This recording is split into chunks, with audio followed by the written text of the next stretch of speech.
Hi guys, welcome.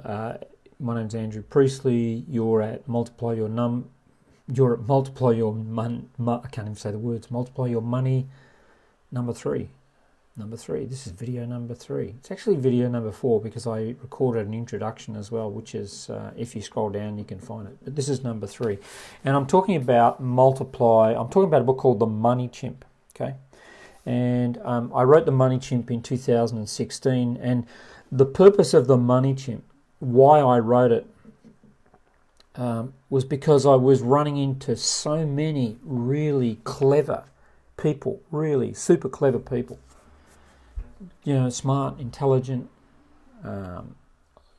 good salaries, professional, ambitious, switched on, and yet they're broke.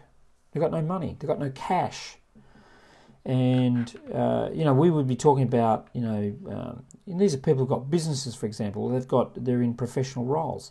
And the thing that they wanted to talk about, they kept asking me about was money. Why haven't I got any money? If I'm so smart, why am I broke?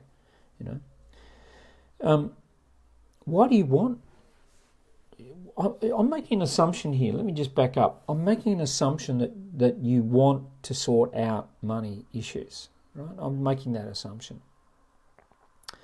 I'm assuming that's what you want, right?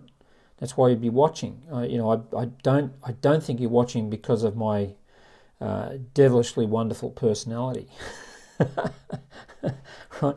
I think it's because you want life to be better. The question is, why do you want to manage your money better? Why do you want it? Why are you watching me? Why are you watching this particular thing? Think about that, right? It doesn't have to be over the top. But I wrote The Money Chimp so people could spend less, save more, and get out of debt faster. Okay? And it went on, it's a bestseller. It's in and out of the top 20 money books, and it has been since 2016, right? So, yesterday, on episode number 2, I talked about a money quiz, and I actually gave you a money quiz, and there's a whole bunch of questions that you answer yes or no to, and the punchline was that if you answer yes to any one of those questions, then you really need to be A, showing up here, and B, need to be reading this book. What I'm doing here is basically walking you through this book and just having a chat about it. Okay. So the context when I started writing this book in 2016 was that we were just coming out of the global financial crisis, and I know that we were starting to get a heads up about that in 2007, and I was actually in the UK in 2008 when it was starting to bite, and it really started to bite in 2009, and that was globally. Right, we really started to see the effects of this in 2009, and we in the UK we had a couple of austerity budgets, George Osborne austerity budgets. We had a couple of things like that, where there was a lot of belt tightening, and it was tough. It was actually tough getting through that time. But we're at 2019, 10 years later, right? If you're watching this, today we're in 2019. Okay. But here's the thing: young people in any economy, I don't care whether it's booming or bust, and young people in any economy are under immense pressure to part with their cash. And when I say young people, I'm not talking about kids, I'm talking about young professionals. Right? The pressures on young professionals to part with your cash is immense. And you'll even go into debt. And that's what frightens me. According to my bank, which is an amazing charity in the UK, 90% of Brits have no financial education. Youth debt, and I'm talking 18 to 25s, is a staggering 8.3 billion on credit cards. 8.3 billion. You young people owe 8.3 billion on credit cards. And that's why my bank specialises in educating young people. Okay. And young people, 18 to 25s, are the most likely to enter a cycle of crippling debt, a chronic cycle of crippling debt. They can spend up to 130% of their take-home salary.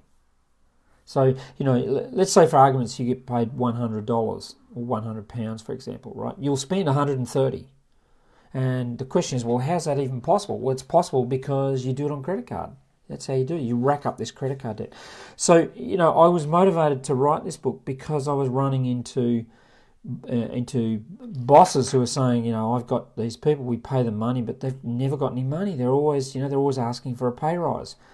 And what I know is that as soon as I give you a pay rise, you spend up to the pay rise. You spend more than the pay rise, because the statistics tell us that young people spend over 130%. I'm just taking notes from this book here, The Money Chimp. Spend less, save more. But why would you want to do that? You've got to figure that out. Some of you are at war with your finances. People are at war with love. They're at war with sex. They're at war with relationships. They're at war with business. You're at war with finances. That's the state. When people talk about it, they use language that almost says I'm fighting with that. Okay. So I went back and I researched lots and lots of books. Have a look behind me here, right? Lots of books. That's some of my collection. But I've got stacks of books out there in the garage, boxed up, ready to sell. And I read over 140 books on money. I did courses. I did 43 courses on money. I looked at over 500 websites around money, and it came down to 10 key things. And I said this to you the other day, but I'll tell it to you so you don't have to think, well, what were they? Tell me what they are. Well, this is what they were. The 5 money habits are earning, spending, saving, investing, and giving. That's basically it, right? So you can read books that talk about earning more money or spending less or saving or investing. Some of the books talk about some of those things. Some of them talk about one of those things, right? And the 5 money managing skills are monitoring, focusing, reducing your spending, developing your financial literacy, and taking action. Now, I looked at books and, all those topics get covered, but there wasn't a book where all 10 of those things are inside it. So the Money Chimp has all of those things packed inside of it. Okay, so I believe this is the first time that those 10 principles have been in one book. Okay, so initially, if you're in that 18 to 25 zone, then you're going to get a lot of value out of this book, because I've written it especially for you. Right? But what I find is a lot of people buy the book who are not in that age group, but they've still got money problems. They've still got money hassles, right? So this book is perfect for you as well. I'm not trying to flog a book. Well, if you want to go on Amazon and buy the book, you can. But, if you just want an adventure in money right here, I'm going to be doing this every day, right? Talking about this, just going through my book, talking about money and your relationship with money. It's not what I know about it. I've got a great relationship with money, but it's about your relationship with money, right? Basic bog standard stuff, and no BS. It's really down to earth stuff that works. That's what I want to talk about. Okay, these principles aren't just for young adults; they're for anyone with poor attitudes about and habits and skills around money. Okay, so yesterday I talked about the quiz. Well, I'm going to put a link down below. You can go to now. This is a really crass bribe for you, right? Down below, I'm going to give you a link to www.moneychimp.net, and you can actually go there and pay to take a test, right? Or you can go across to Multiply Your Money group, and I'll put the link for that down there as well. And I'll give you a link to the test where you can do it for free. Okay, so if you do it outside here, it's 25 quid, but if you go inside and join the group, I'll give you a link so you can do that test for free. That book is on Amazon. It's about a tenner. It's the best £10, £10 that you're going to spend.